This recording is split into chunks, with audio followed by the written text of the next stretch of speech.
Have you ever looked at the page of drum notation and wondered how to actually make it come alive? What if you didn't just play the notes, but used them as a map to build a continuous rolling flow?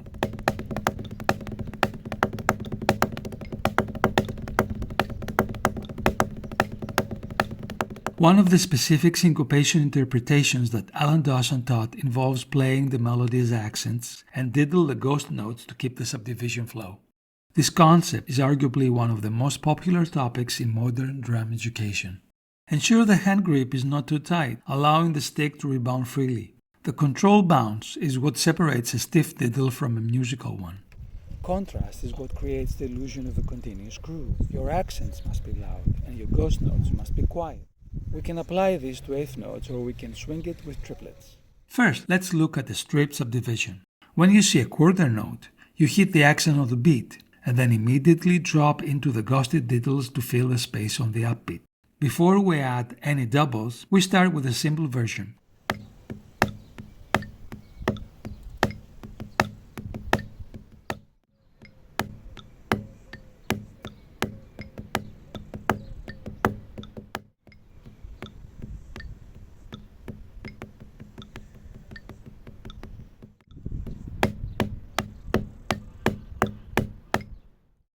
The system sounds much better when applied to a page with not that many notes. You need that open space to let the groove breathe.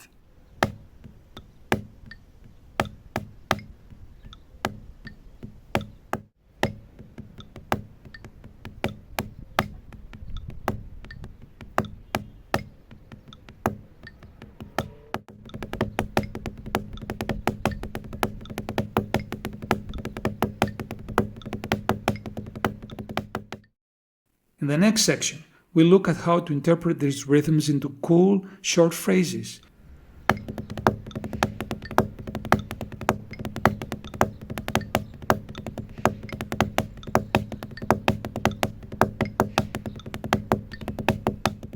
Now let's look at the triplet grid, which gives us that jazz or shuffle beat. It's the exact same principle. We accent the written melody and drop ghosted diddles into the empty triplet partials.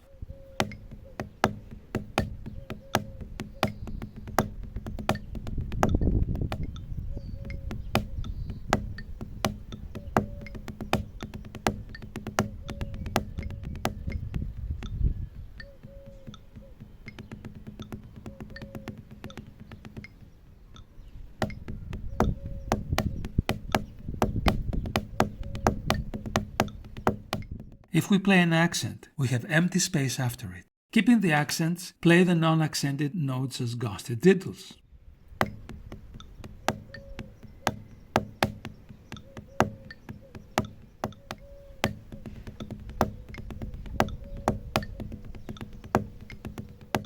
Using these guidelines, we can interpret pages 30 to 45 from Ted Reed's book Syncopation as a continuous roll, while the melody notes are accented and the rest is filled with ghosted diddles. This is a way to generate ideas, not something you have to play exactly as written.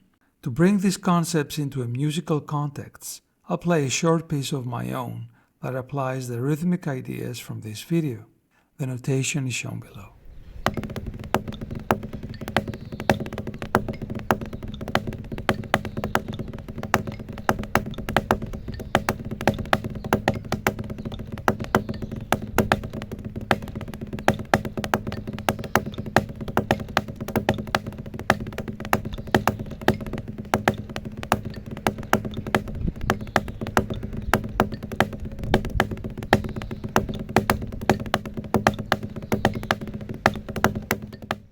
If this lesson helped you, give it a thumbs up, subscribe for more music tutorials, and let me know in the comments what rhythmic topic you'd like to learn next.